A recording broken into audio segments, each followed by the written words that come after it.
కడప జిల్లాలో ప్రొద్దుటూరు మాజీ ఎమ్మెల్యేపై టీడీపీ నేత ప్రవీణ్ కుమార్ రెడ్డి విమర్శలు చేశారు. వైసీపీ ప్రభుత్వంలో జూత గృహాలను నడిపించి పెంచిన వ్యక్తి ప్రొద్దుటూరు మాజీ ఎమ్మెల్యే రాచమల్లు శివప్రసాద్ రెడ్డి కాదా అని ప్రశ్నించారు.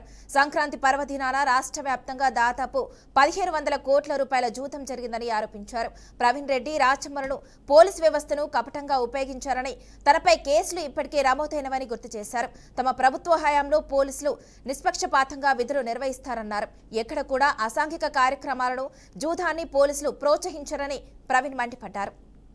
ప్రజల చేత మాజీ ఎమ్మెల్యేటువంటి రాచమల్లి శివప్రసాద్ రెడ్డి గారు యాక్చువల్గా ఆయన మాట్లాడే మాటలకు గత కొద్ది రోజులుగా నేను కూడా ఆయనకు జవాబు చెప్తే కరెక్ట్ కాదనే ఉద్దేశంతో ఆయనను వదిలేసినాం. కానీ ఆయన ఏం చేస్తానంటే లాస్ట్కు ప్రజలను తప్పుదోవ పట్టిస్తా, తన వాయిస్ని అంటే తన ప్రెస్ మీట్లను డబ్బులకు అమ్ముకుంటా. దానికి ప్రజలకు ఒక చిన్న ఉదాహరణ చెప్తా. 1 టౌన్ సర్కిల్ ఇన్స్పెక్టర్గా వచ్చినటువంటి సిఐ గారు చాలా నిజాయితీగా ఆయన పని చేస్తున్నాడు. ఆయనను నియమించింది కూడా తెలుగుదేశం పార్టీ ప్రభుత్వమే. ముఖ్యమంత్రి చంద్రబాబు నాయుడు గారు కావచ్చు, డిఐజీ గారు కావచ్చు, ఎవరైనా సరే ప్రభుత్వంలో ఉన్నటువంటి వారే ఆయన నియమించినారు.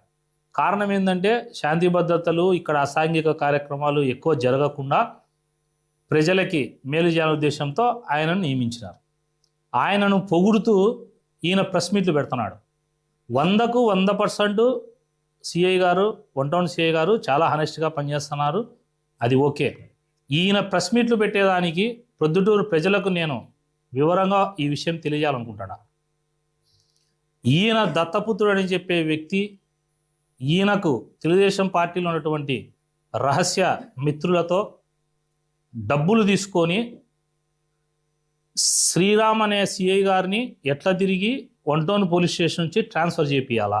కారణం ఏంటంటే మా తెలుగుదేశం పార్టీలో లాస్ట్లో వచ్చినటువంటి రాచమల్లు కోవర్టులు, అలాగే రాచమల్లుతో ఇప్పటికీ సత్సంబంధాలు కలిగినటువంటి వ్యక్తులు, వాళ్ళ ముఖ్య ఉద్దేశం ఏంటంటే 1 టౌన్ సిఐ గారిని ట్రాన్స్ఫర్ చేయాలా. ప్రజల చేత మాజీ ఎమ్మెల్యేటువంటి